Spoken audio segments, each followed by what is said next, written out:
Bom, nesse momento nós vamos para a palavra.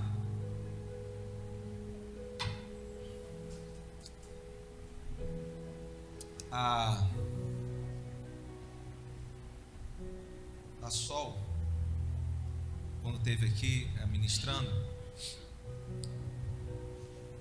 lembrou muito bem exatamente a celebração de hoje. Está lá em Lucas 24, aquele momento em que aquelas mulheres vão até aquele túmulo e ele está vazio. Elas vão preparar o corpo de Jesus, e aqueles dois varões reluzentes, eles estão ali, e dá aquela famosa frase a qual nós já conhecemos: por que vocês estão aqui, procuram aqui aquele que vive? Ele não está morto. Vai, avisa os outros. Elas saem, elas avisam os discípulos. Está lá Maria Madalena, Joana, está Maria, e isso vai alcançando a mais pessoas, vai chegando em mais pessoas, porque era o terceiro dia, não tinha acontecido nada. Alguns pegaram até caminhos de Emaús, alguns até falaram: poxa, ele era o varão, ele era o que ia reinar, era a nossa esperança, e então nada aconteceu. Porém, a madrugada, nós temos toda a diferença, tudo que vai diferenciar esse Jesus, esse Deus, de todos os outros deuses. E todos os outros deuses, você vai no túmulo e eles vão estar lá. Eles vão estar lá. O que diferencia esse Deus para um Deus com D maiúsculo é exatamente que até hoje nós vamos lá e tem uma placa dizendo: ele não está aqui. Ele vive. Ele reina.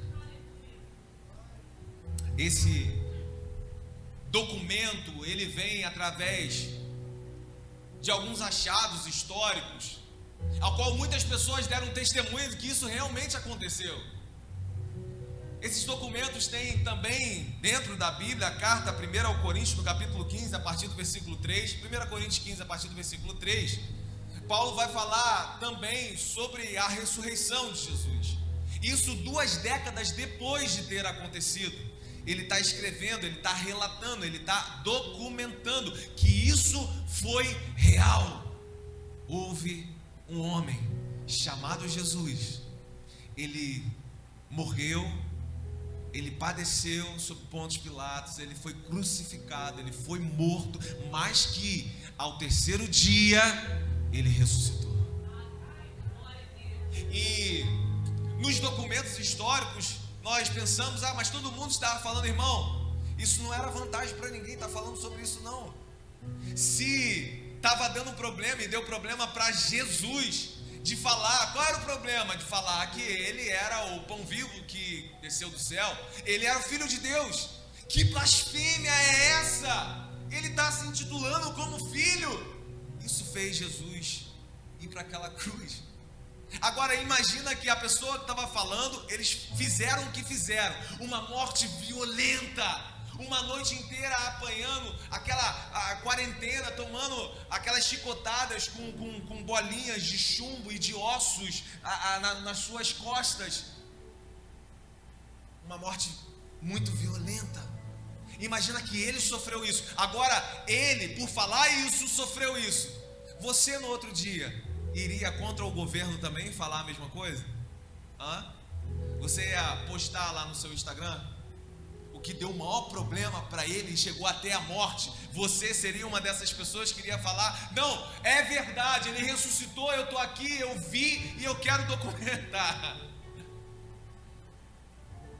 Por muito menos, às vezes a gente fica quieto aí, irmão. Não fala não que dá problema, hein? Você não conhece essa pessoa, hein? Fica na sua. Mas é bairro aí, tá perigoso, então não vai lá, fica quieto, não fala nada, não posta nada não, irmão. É melhor para você, não é? Por muito menos a gente não faz isso. Imagina a sua vida em risco. Então, o que esses irmãos viram para nem ligar para a vida deles e falar: eu quero dizer que eu vi mesmo, eu quero documentar, eu quero fazer isso aqui, eu quero falar sobre isso. Nem mesmo a vida importava mais. Irmãos que estavam sendo jogados à jaula dos leões, os coliseus, irmãos que estavam sendo crucificados em via pública e que à noite usavam os corpos deles para iluminar essa via, queimavam os corpos deles, iluminando essas vias para dar recado para o pessoal. Quer ser igual a esses aí? Quer falar que esse Cristo também ressuscitou? Quer falar desse Jesus? Olha aí o que deu. Será que você seria um que também falaria? Mas esses irmãos falaram, e fez com que esse evangelho chegasse até a mim e você nesses dias de hoje. Teve muito sangue, irmão, teve muito sofrimento para poder falar que Ele ressuscitou, que Ele reina, que Ele é o Filho de Deus, algo tão comum que nós fazemos hoje, mas não era tão comum naquela época.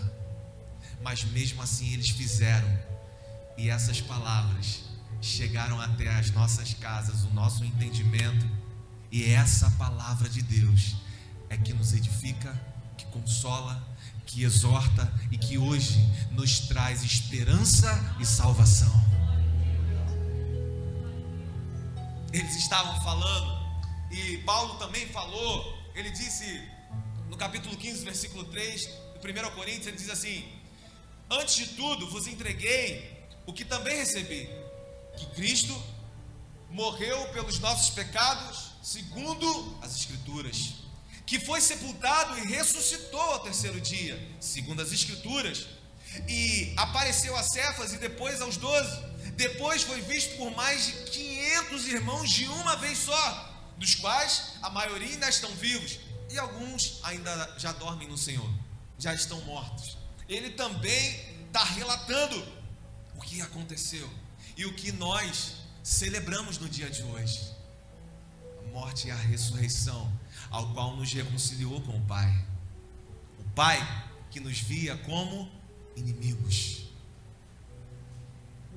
mas só que o Cordeiro era perfeito e o sacrifício foi aceito. Por isso nós temos hoje paz para com Deus. É por isso que nós temos esse livre acesso. É por isso que hoje nós podemos levantar as nossas mãos aqui em gratidão. Nós podemos com o nosso coração regozijosos dizer todas as palavras de amor a esse Senhor. O Cordeiro foi aceito. Amém, pastor? Eu tenho visto isso então nos posts de hoje. Realmente é o túmulo vazio. Realmente está escrito ali, ele vive tudo isso que nós vimos nessas passagens. E que eu sei, tá? Mas onde que tudo isso começou, você sabe?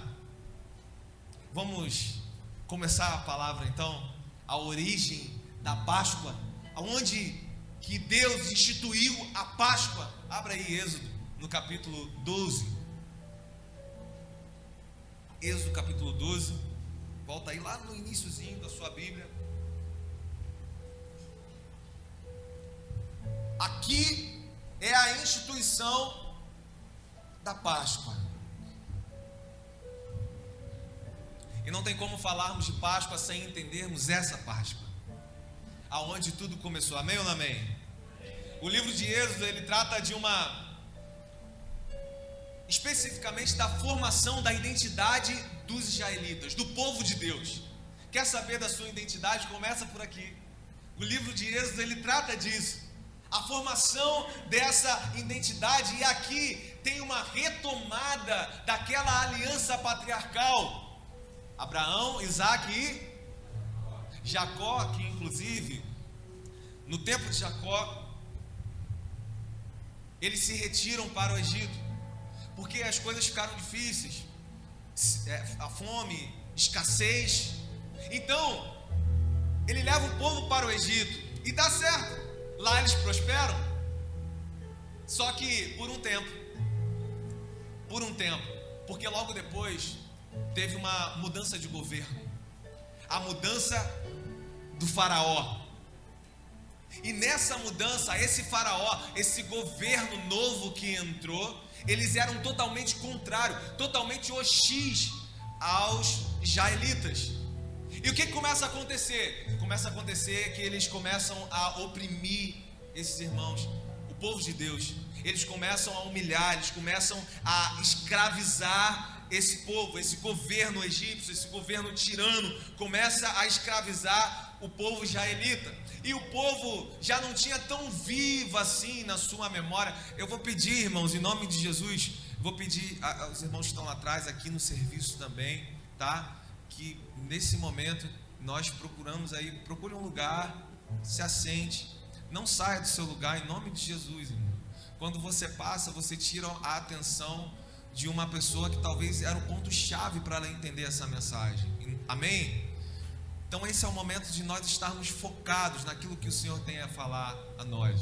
Glória a Deus. Amém? Então, eles estão ali oprimidos, estão escravizados, já não tem mais viva na memória aquela aliança dos patriarcas. Eles estão exilados, eles estão em terras estranhas, estão sendo maltratados por esse governo. É isso que está acontecendo aqui nesse capítulo 12. E aqui nesse livro de Êxodo tem alguns pontos chaves para que a gente possa entender um pouquinho mais sobre a Páscoa. Amém? Eu vou voltar com você aqui no capítulo 3. Podia até ter começado daqui. Lá no capítulo 3, aquela famosa passagem de qual Deus fala com Moisés no meio daquela sarça ardente. Lembra dessa passagem? Deus falando com Moisés? Então, começa aqui no versículo 9, ele vai dizer assim: pois o clamor dos filhos de Israel chegou até mim, e também vejo a opressão com que os egípcios os estão oprimindo, como os egípcios estão tratando o povo, os filhos de Israel. Esse texto, ele traz até a mim, até você, que Deus ouve o clamor dos seus filhos. Não diferente nos dias de hoje. Deus é o mesmo Deus que ainda continua ouvindo o clamor dos seus filhos. Diante das opressões, Ele está ouvindo. Diante das lutas severas, Ele está ouvindo. Diante dos cativeiros que nós mesmos às vezes nos metemos, Ele está ouvindo. Ele é o Deus que continua ouvindo o seu clamor. Ouviu o clamor, mas Ele não é o Deus que apenas ouve o clamor. Ele ouviu o clamor do povo e logo em seguida Ele toma uma atitude. Qual é a atitude? Levantar um líder, levantar agora um libertador, ao qual seria Moisés. Mas imagina você, Moisés, irmão, não se sentia capaz disso. Moisés, ele tinha matado um egípcio, ele estava no deserto fugido, ele estava fugindo, com medo, mais oprimido do que o povo que estava lá. E aí Deus chama esse cara, e ele fala: Senhor, eu sou um homem de língua pesada. Alguns interpretam como gago. E Deus começa, irmão, a se revelar. Quem que fez a língua? Quem é dono disso? Quem tem um governo disso tudo aqui, Moisés? Quem que te chamou? Ele começa: eu sou o que sou, não tem essa? Quem é o Senhor? Eu sou o que sou. No mais original dessa palavra, eu serei o que serei, é imperfeito. Se você eu serei o que serei. O que quer dizer, pastor? É que Ele vai se revelando.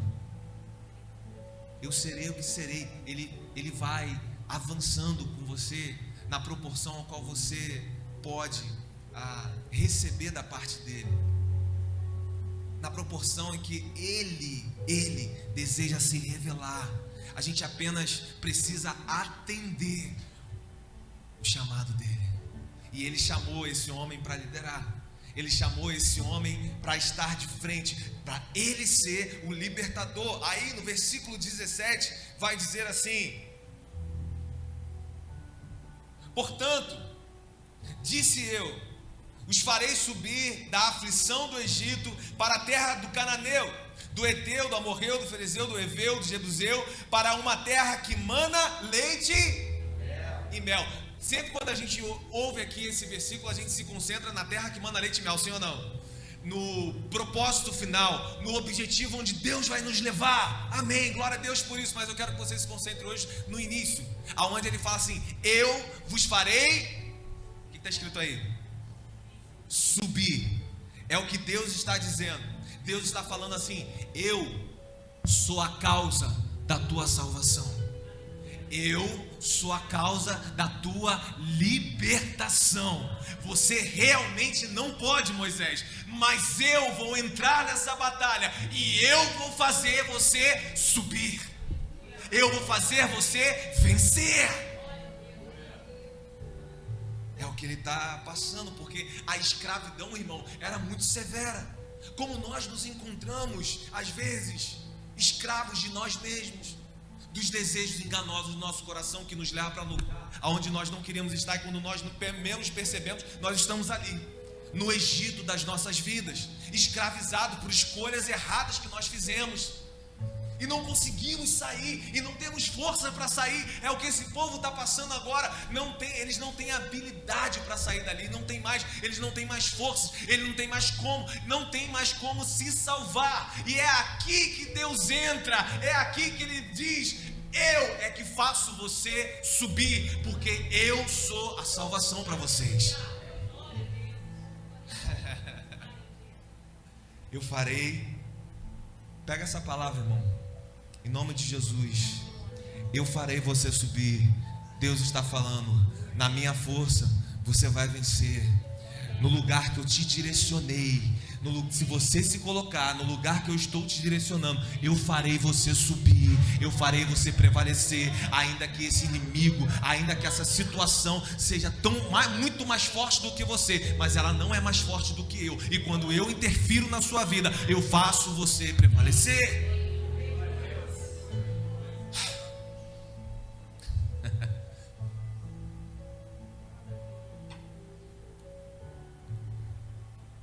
Só Deus pode nos tirar do exílio. Se é que você me entende. Só Deus pode nos tirar da escravidão. Só Deus pode nos tirar dos cativeiros que nós nos metemos, dos Egitos que nós entramos ao longo da nossa vida. No início parecia até bom, teve prosperidade, mas depois cativeiro, opressão. Quantas vezes nós não temos a mesma atitude desse povo, irmão? Desesperado por uma escassez que estamos vivendo aqui, nos metemos em qualquer Egito aí da vida. E quando nós percebemos,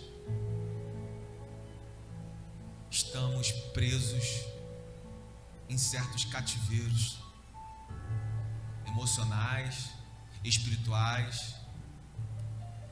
Mas Ele é o Deus que, posicionado nele, Ele nos faz subir, Ele nos faz vencer e nos faz prevalecer na força do poder dele. Quantos estão comigo aí? Digam amém. 19 diz: eu sei, porém, que o rei do Egito não vos deixará ir, se não for obrigado por uma mão forte. Irmãos, essas situações que nos enfiamos, e a gente sabe que o rei, ou o faraó, ou a situação é muito mais poderosa do que a gente. E Deus está falando assim: sim, pode ser, e é verdade, Ele não vai deixar você sair, só que contigo está a minha mão forte. E a minha mão forte, ela te arranca de qualquer lugar de escravidão. Aleluia.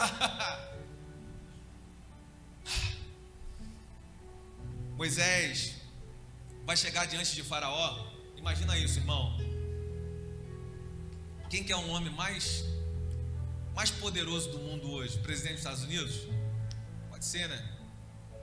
Não sei. um homem difícil acesso, um homem sanguinário. Ele é o mais poderoso. Era Faraó. Faraó, se você talvez não tenha esse entendimento, irmão, Faraó é como se fosse uma divindade. É um semideus na terra. Não era só o rei, só o governo. O governo estava sobre ele ali. Era um semideus. E aí, Deus está falando para Moisés para ir diante desse homem. E diante dele, chegar diante dele e dizer: olha, eu vim aqui porque eu vou levar o meu povo, eu vou levar Israel, e nós, com isso, vamos levar os nossos despojos, as nossas riquezas ainda, tá? Amém? O que esse Faraó falou para ele? Você sabe? O Faraó falou assim, acompanha aí comigo, capítulo 5, versículo 2. Moisés chega lá, pede isso, e ele fala assim: olha, e é em nome de Javé, o Senhor. Aí o Faraó fala assim: o quê? Nome de quem? O Senhor? Javé. Ele respondeu: quem é o Senhor? Para que eu lhe ouça e na voz dele eu deixe Israel ir. Eu não conheço o Senhor, nem tampouco deixarei Israel ir. É totalmente irônico, desdenhando daquele que ele diz ser o Senhor dos senhores, o Deus com D maiúsculo. Lembra que eu falei logo no início aqui a diferença de ter um Deus com um D maiúsculo? Aqui ele começa a se revelar porque que ele é o Deus com D maiúsculo. Não só ao seu povo, retomando a aliança patriarcal, mas também a todos os inimigos do seu povo, para que saibam quem é esse Deus poderoso. Aí, eu não vou deixar Israel sair, e agora o que acontece com essa resposta é que não só ele não está nem aí para quem é o Senhor, não só ele não está aí nem para quem é Deus, mas também o povo de Israel agora fica irritado com Moisés e também estão desconfiando. Já estavam com a aliança toda confusa, estremecida, e eles também agora estão duvidando. Por quê? O que aconteceu mais na frente? Eles falaram para Moisés: Moisés, tudo bem, a gente acreditou, você foi lá, você falou, só que agora, depois que você falou, nós estamos aqui, ainda estamos no cativeiro, ainda estamos presos, e Faraó dobrou a nossa carga horária. Agora a gente está trabalhando dobrado. Cadê Deus? Irmão, olha aqui para mim. Quantas e quantas situações foi uma palavra de Deus, foi algo de Deus, eu me posicionei em Deus, e eu estou trabalhando dobrado, pastor. Você me entende? E parece que a carga está dobrada sobre os meus ombros. Parece que nada acontece. Cadê Deus, pastor? É isso que eles estão falando com Moisés. Aí, Moisés também entra em crise, irmão. Até o líder entrou em crise. Ele falou no versículo 22 e 23. Ele fala assim, coloca aí pra gente, versículo 22 e 23, disse: então Moisés, tornando-se ao Senhor, disse: ó Senhor, por que afligiste o povo? Por que me enviastes? Pois desde que me apresentei a Faraó para falar-lhe em teu nome, ele tem maltratado esse povo, e tu de nenhuma sorte livraste o teu povo. O que está acontecendo, Senhor? Eu fiz tudo certo, da maneira que o Senhor falou. Você já teve crente que viveu isso ou não? Hã? Tudo certo, pai. Consertei o que tinha que ser consertado. Fui lá, fiz o que tinha que ser feito, e parece que o Senhor não está vendo. Parece que nada está acontecendo. Aí o Senhor vai dizer, no capítulo 6, versículo 2, ele fala para Moisés, falou mais a Moisés, e ele disse assim, olha comigo no versículo 3: aparecia a Abraão, a Isaac e Jacó, falando dos patriarcas, Eu apareci a eles como Deus Todo-Poderoso, em algumas traduções, no original vai dizer, para eles eu me revelei como El Shaddai, o Deus Todo-Poderoso. Para eles foi assim, com eles foi assim, mas pelo meu nome, o Senhor, Javé, não lhes fui conhecido. Lembra do que eu falei aqui do eu serei o que serei? Deus, no propósito, no tempo estabelecido, se revelando. Deus, então, Ele está se fazendo conhecer agora de uma forma diferente do que só o El Shaddai, o Deus poderoso. Agora Ele se apresenta, eu sou o Senhor, Javé. Ele está dando um passo a mais com o seu povo, a aliança com o seu povo. Lembra das alianças que nós falamos? Nós comemoramos e celebramos aqui a última aliança. Lembra desse texto, Coríntios? Com Jesus. A última aliança, o sangue, a nova aliança, no sangue do Cordeiro. Então Ele está se revelando com o tempo, com os fatos, com o que está acontecendo. Ele está proporcionando que o povo possa o conhecer e essa aliança ser cada vez mais firmada com Ele. Amém? É isso que Ele responde. Ele está na crise do povo e na crise de Moisés. Ele está não só mostrando o que ele vai fazer, o que ele pode fazer, ele está mostrando principalmente quem ele é. Irmão, tem muita crise, minha e sua, nesses momentos aí que nós falamos, poxa, a gente foi como o Senhor falou, a gente fez o que era para fazer e não aconteceu. Nós entramos em crise, sim ou não? Ah, foi só eu, né? Amém. Entramos em crise, sim ou não? Entramos em crise. Aí, o que Ele está falando com o povo e o que Ele faz comigo, com você, eu serei o que serei. Ele é, no meio da crise, Deus está te mostrando quem Ele é. No meio da crise, com as emoções mais abaladas, no meio da crise, com a tempestade mais forte, Ele promove também experiências ao qual nós jamais vamos esquecer. É no meio da tempestade que Pedro anda sobre as águas. É no meio da tempestade que Ele se revela de uma maneira ainda muito mais intensa, se você estiver com os seus olhos direcionados para Ele. Talvez é até mesmo essa crise que está te apresentando um Jesus diferente, para que o seu comportamento seja diferente diante dele, seja outro. Por quê? Porque é no meio de uma crise assim que a gente vai entender o tamanho da nossa dependência dele, o quanto nós dependemos. É no meio de situações assim é que nós vemos, eu não posso lutar contra Faraó, eu não posso ir contra o homem mais poderoso do mundo. Aí Ele está falando, mas comigo você pode. Em mim você é mais do que vencedor. No meio de uma crise, no meio de uma tempestade, no meio daquilo que nós não conseguimos compreender no exato momento, no mesmo instante, Ele nos leva a lugares assim. Ele vai mais adiante então, e Ele vai dizer assim, 6, do 2 até o 9, se a gente for um pouquinho mais adiante, lê o versículo 6 aí. Portanto, diz aos filhos de Israel, eu sou o Senhor, olha o que ele está falando, e vos tirarei de debaixo das cargas do Egito, e vos livrarei da sua servidão, e vos resgatarei com o braço estendido e com grande manifestação de julgamento. Tomar-vos-ei por meu povo e serei vosso Deus. Olha o que ele está querendo, irmão, no meio da crise. Ei, eu estou querendo lembrar vocês são meu povo e eu sou o seu Deus. Eu estou querendo estabelecer essa aliança. Ele está usando o que eles não estão compreendendo no momento para o que é mais importante. O que é mais importante? Eu quero me relacionar com vocês, olhem para mim.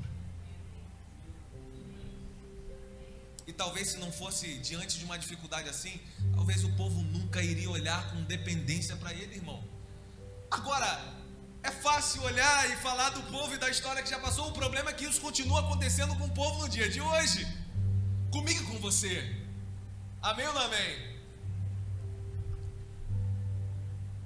Versículo 8: e vos levarei à terra ao qual jurarei dar a Abraão, a Isaque e Jacó, e vou-la darei como possessão. Eu sou o Senhor. Você percebe que nesse capítulo toda hora ele está falando: eu sou o Senhor, eu sou o Senhor, eu sou Javé. Ele está se revelando.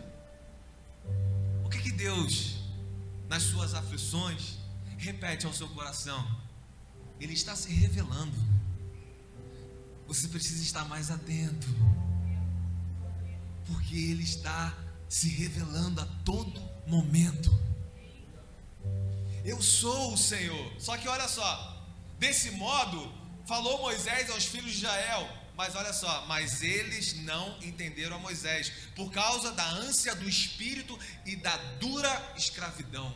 Irmão, era tão pesado, era dura escravidão, tão pesado que eles estavam sofrendo, que eles não deram mais ouvido.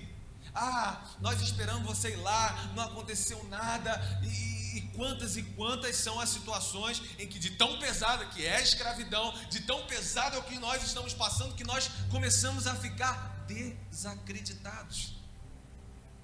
A gente começa: eu sei que é Deus, eu sei que Ele pode fazer, mas pastor, comigo, pastor, sabe? A gente começa a jogar a toalha. É o que o povo agora está vivendo, é o que ele está passando.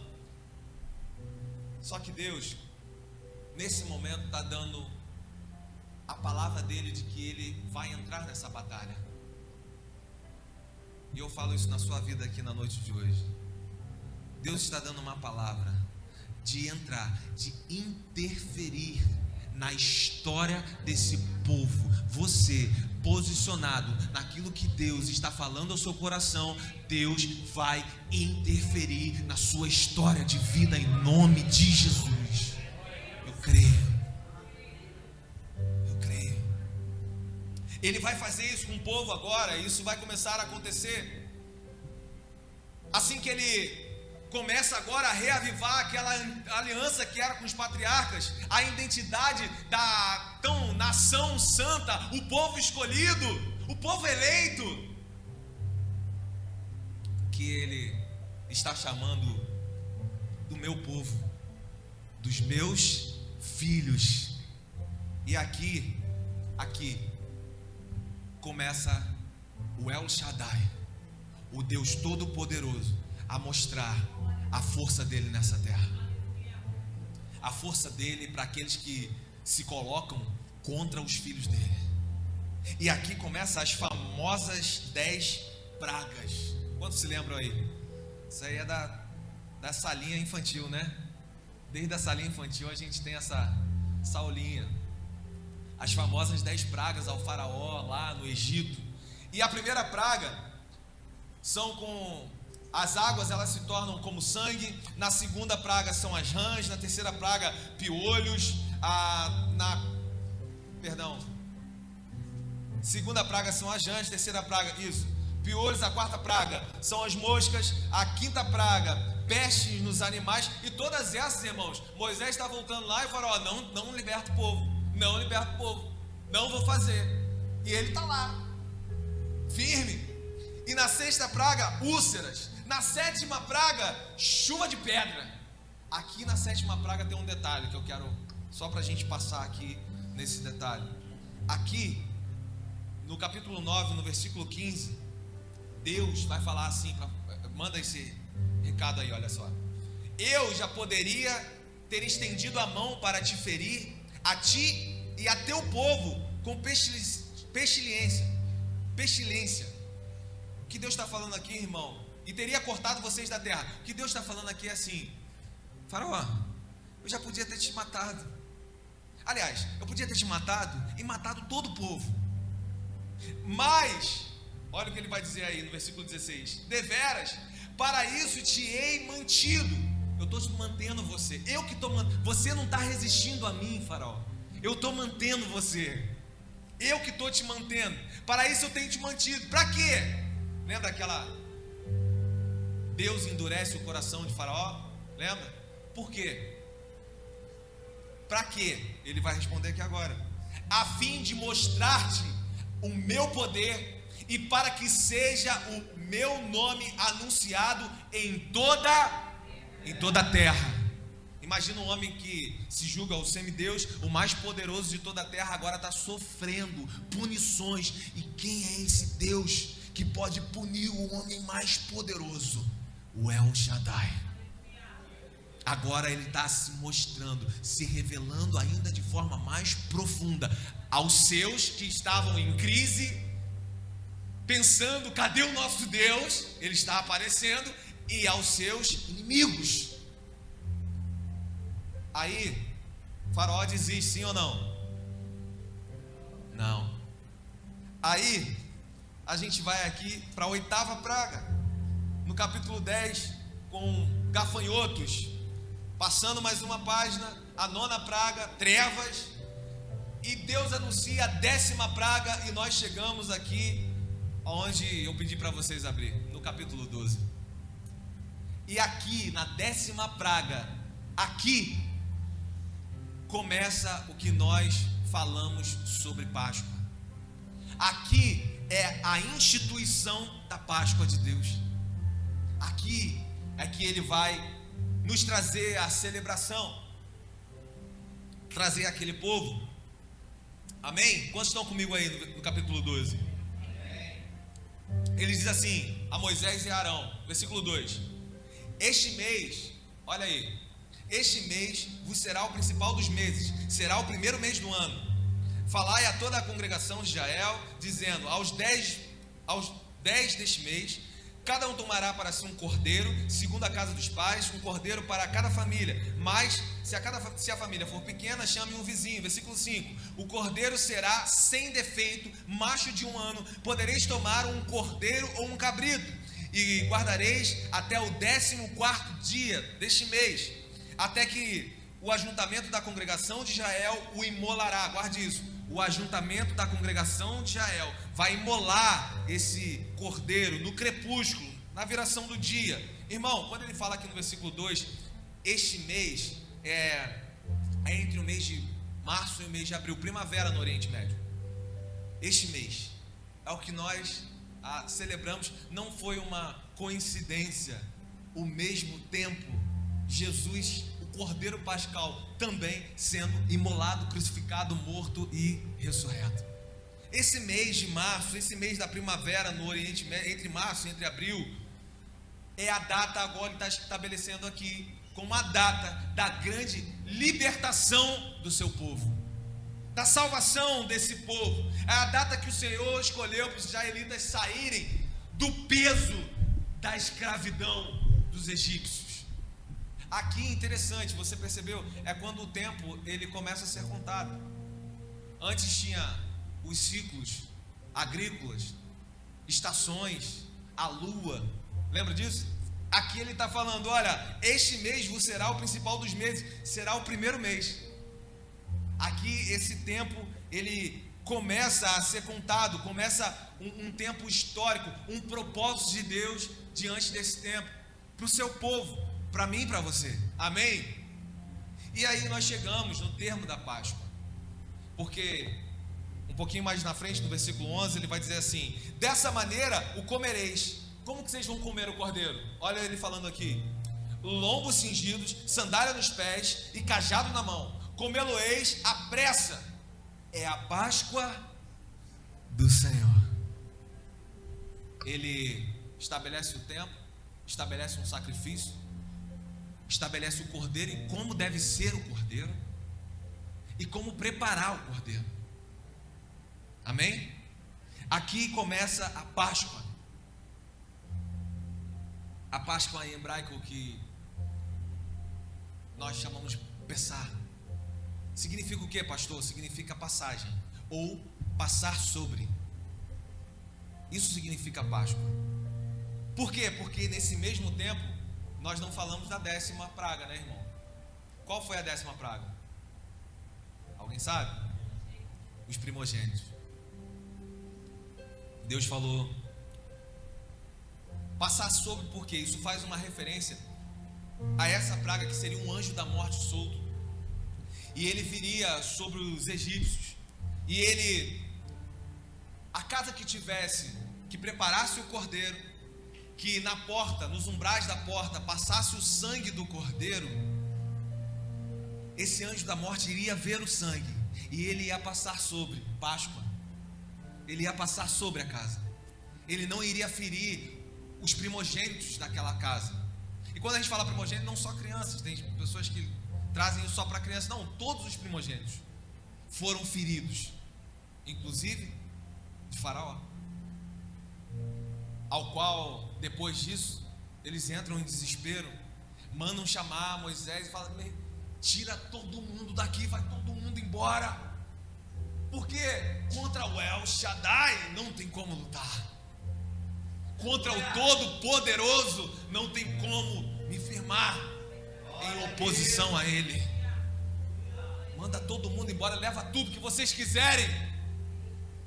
Deus se revelando aos seus e aos que se rebelam contra os seus, e mostrando a força do seu poder. Eu não sei se o seu coração entrou em dúvida nessa noite quanto à força do poder de Deus na minha e na sua vida, mas aqui está uma pequena demonstração do quão Ele é poderoso para fazer. Amém? Por isso o termo Páscoa, passar sobre. Deus passou e o povo dele não foi ferido com juízo divino. Se você perceber, é exatamente o que a cruz aponta para mim e para você. Sim, a cruz, ela aponta salvação, amém? Mas ela também aponta juízo. Ela aponta salvação àqueles que tomaram a cruz. Lembra Jesus falando: quer me seguir? Negue a si mesmo, tome a sua cruz, siga-me. Aqueles que abraçaram a cruz, para os que abraçaram essa cruz, os princípios dessa verdade, a aliança com esse Deus, salvação. Porém, juízo para aqueles que negaram essa cruz, juízo para aqueles que resistem a essa cruz, a essa aliança, a esse propósito, como nós vimos acontecendo aqui. E bem vimos acontecendo com os que também resistiram à palavra de Jesus. Amém, irmão? Salvação, mas também juízo, que aponta exatamente o que a cruz aponta para mim e para você. Aqui, não só o tempo, como nós falamos, ele está sendo estabelecido, mas esse sacrifício do cordeiro, as instruções aqui para a saída do povo do Egito. Você vê Deus, se depois você quiser ler em casa, pode ler tudo, você vai ver Deus instruindo o povo para libertação. Olha aqui para mim, Deus sempre está nos instruindo para sermos libertos dos nossos cativeiros. Ainda, irmão, que você, eu não tenho um entendimento teológico, eu não tenho um curso, eu não tenho sequer o primário, mas Deus sempre está velando e instruindo qual é o caminho dele para mim, para a sua vida, sim ou não? Sim. Deus estava instruindo o povo como que deve ser, como que deve acontecer. Para quê? Para que seja possível aquilo que vocês não conseguem alcançar. Hoje só é possível para mim e para você a salvação. Quem conseguiria aqui alcançar a salvação? Alguém? Alguém pode fazer alguma coisa para ser salvo? Não. Só é possível porque teve um cordeiro que foi imolado, que foi espancado, que foi crucificado, que ressuscitou. E só é possível porque quando estivermos diante de Deus, o que nos levou lá? Eu conheci Jesus, eu parei de trair a minha esposa, eu parei de usar droga. Pastor, eu virei uma pessoa boa, sabe, eu não dou mais volta em ninguém. Isso não te salva. Isso só é o reflexo de um homem salvo. Sabe o que te salva? Sabe o que faz você entrar no céu? Só tem uma coisa: Lembra do sangue nos umbrais da porta? Lembra? Por causa disso, não teve juízo sobre aquela casa. O sangue do Cordeiro em você anula o juízo de Deus sobre você. Só tem uma coisa que faz você entrar no céu: o sangue de Cristo. É quando Deus olha para você e não interessa se você é bonzinho, o quanto que você mudou, ou que você tenha, entre aspas, um bom caráter. O que interessa para Deus é olhar o Maia e não ver o Maia, ver Cristo no Maia. E isso promove salvação. E para isso que nós somos instruídos. É para isso que você recebe instruções da parte do Senhor. Você acha que é aleatório, irmão? Você acha que palavras de Deus de arrependimento chegaram até você aleatoriamente? Não. Parece que foi. Parece que do nada aquela pessoa te mandou uma mensagem. Parece que do nada você recebeu um convite para estar num lugar igual hoje. Parece que do nada você escutou um louvor. Parece que do nada você ligou a televisão de madrugada e estava logo no canal da pregação. Não parece? Instruções da parte de Deus para a sua vida, para que você também seja o próximo liberto de cativeiros ao qual querem te tragar, fazer você sucumbir. Aí, só para nós finalizarmos, tem algumas instruções. É como o ato que nós vamos fazer. Eu queria até chamar os irmãos para já virem para cá, Luciano, as irmãs, diaconisas. É como aquele ato de Cristo, quando ele faz, quando nós lemos aqui, ele faz aquela ceia com os discípulos. Antes mesmo, ele celebra aquela Páscoa, essa Páscoa, antes do sacrifício dele, do próprio sacrifício de Jesus. Quantos se lembram aqui?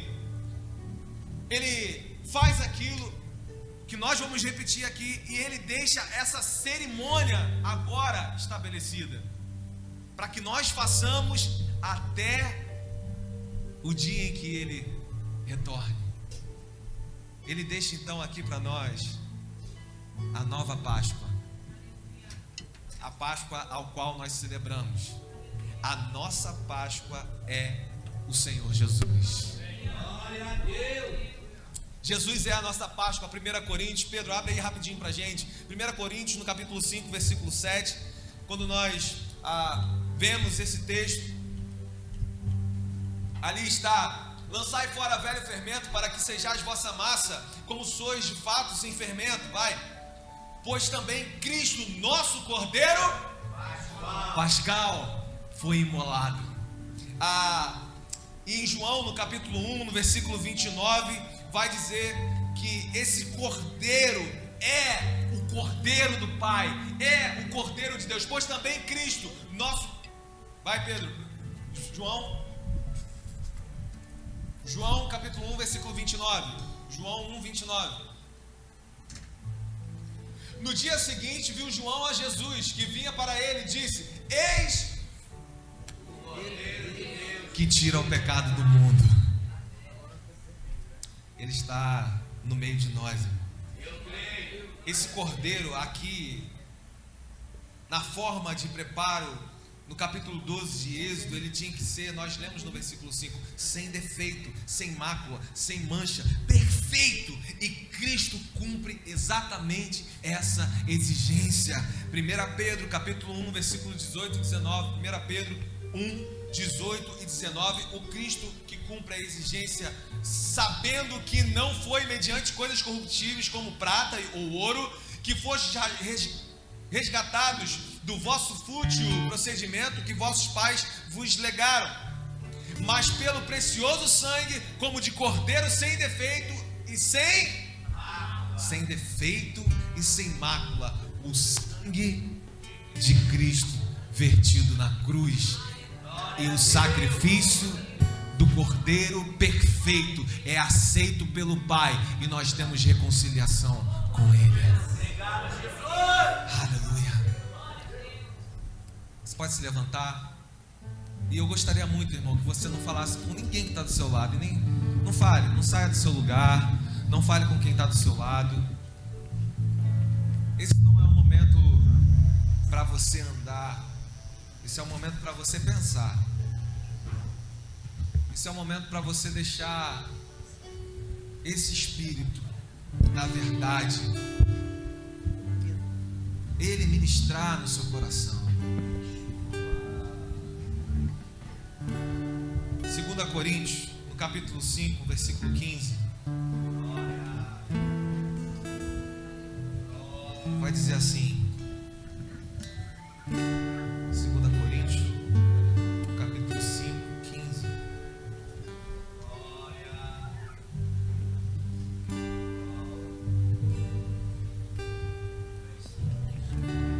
Olha isso, irmão.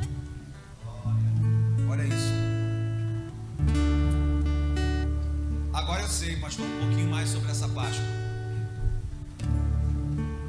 Amém? Quantos vão sair daqui sabendo um pouquinho mais sobre o termo Páscoa? Levanta sua mão assim. Amém? Sim. Agora eu sei quando foi instituída a Páscoa. Como que aconteceu? Deus se revelando. A nova Páscoa, Cristo, o nosso Cordeiro Pascal. Amém.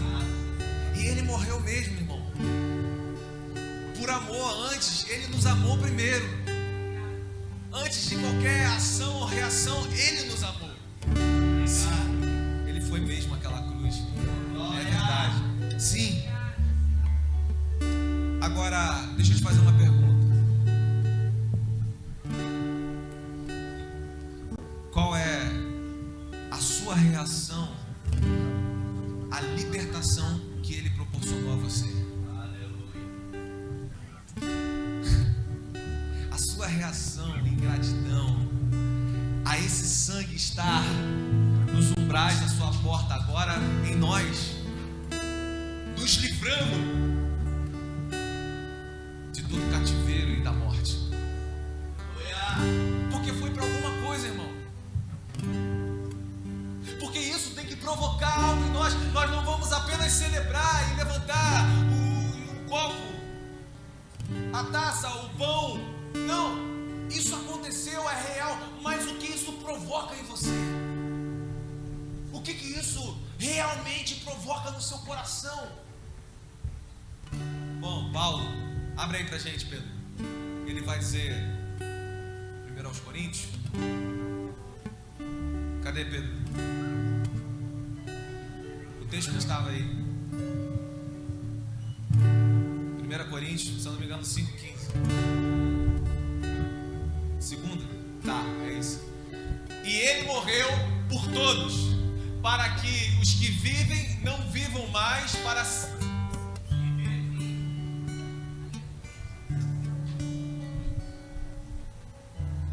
Por que Ele morreu?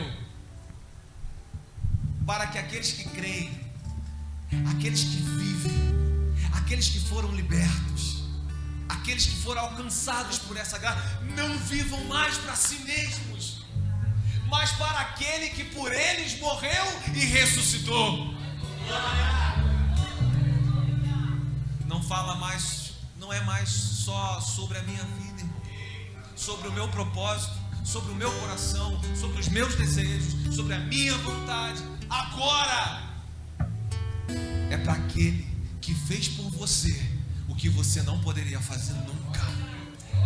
Aquele que lutou a guerra mais pesada, a batalha mais travada, que você não poderia lutar, que você não tinha, como esse povo aqui, você não tinha nem forças, nem habilidades para poder guerrear. Ele fez, cara.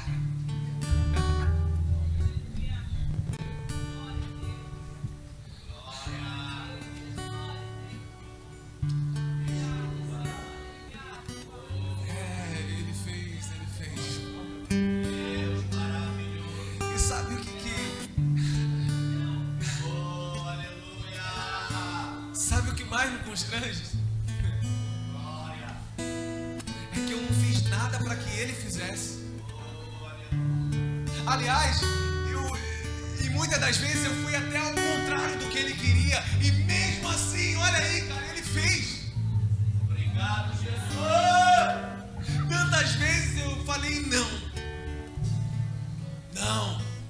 Naqueles aqueles momentos, aqueles parafusos que nós falamos que o povo viveu, Moisés viveu, eu preferi tomar os meus caminhos, seguir os meus conselhos, a minha forma.